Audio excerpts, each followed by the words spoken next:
पाटील आता काय करायचं, याला जागा नाही खाली द्यायला. फक्त गावात वारत फक्त पाटील तेवढं असते ना, बाकीचं कोण सुद्धा नसतं गावातलं. ध्यान ठेवा, फक्त पोलीस पाटील तेवढं गावात माहीत झाल्यावर असतात मशानभूमीत. पाटलाला सगळी भूमी माहित आहे. बाहेरचे आलेले लोक पाटलाला विचारतात कुणी गावात काय केले असं म्हणून.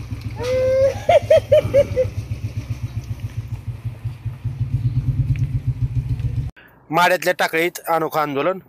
माड्यातल्या टाकळी या ठिकाणी स्मशानभूमीसाठी 19 गुंठे जागा आहे. तसेच या स्मशानभूमीची खूपच बिकट अवस्था आहे. त्या ठिकाणी मैताला दहन देण्यासाठी जाता येत नाही. तसेच जागा मोजणीसाठी अर्ज करून ही मोजणी येत नाही.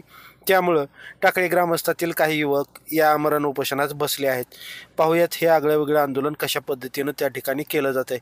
ताज्या अपडेट जाणून घेण्यासाठी लाईव्ह महाराष्ट्र झोन न्यूजच्या यूट्यूब चॅनलला सबस्क्राईब करा. तसेच बेल आयकॉनवरती क्लिक करा.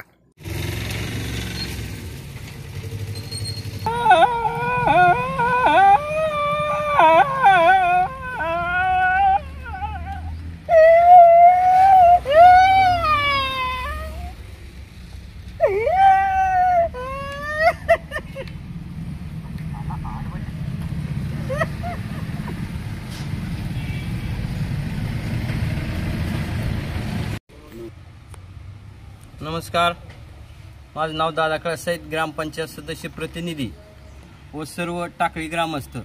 आज टाकळी ग्रामपंचायत कार्यालयाच्या समोर मानवी मैत ह्या ठिकाणी आम्ही ग्रामपंचायत कार्यालयासमोर झालेला आहे आणि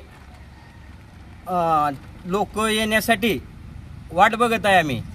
कारण हे थोरले बंधू आहेत, यांची मुलं येणार आहेत म्हणून आम्ही वाट बघत आहेत. यांची मुलं क्लास 1 अधिकारी आहेत की थोरला मुलगा तहसीलदार आहे, धाकटा मुलगा BDO आहे आणि मधवा मुलगा मोजणी अधिकारी आहे.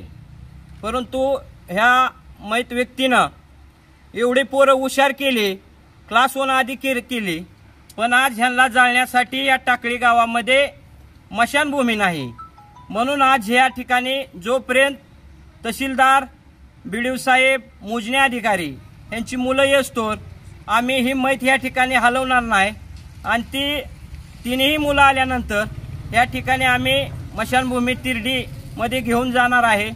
तिरडी आंदोलन ह्याचा उपक्रम, कारण एक वेगळा मेसेज टाकळीमधून गेला पाहिजे की आमच्या गावाला 30 वर्षापासून अशी परिस्थिती आहे, बाहेरून लोक जरी आली मैतासाठी तर आमच्या टाकळी गावातल्या लोकांना शिव्या दिल्या जातात की तुमच्या गावाला मशानभूमी नाही.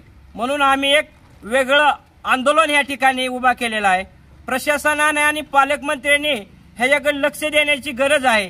कारण आज आम्ही अधिकारी आल्यानंतर खाली मशानभूमीमध्ये नेणार आहे. त्या ठिकाणी काय परिस्थिती आहे, काय वस्तुस्थिती आहे ती पूर्ण आपल्याला सगळ्याला लक्षात येईल. आणि जोपर्यंत ह्यांची मुलं, मैताची मुलं जोपर्यंत येत नाहीत, BDO साहेब, गट विकास अधिकारी आणि मोजणी अधिकारी, तोपर्यंत ही मैत ह्या ठिकाणीच ग्रामपंचायतच्या कार्यासमोर ठेवण्यात येणार आहे.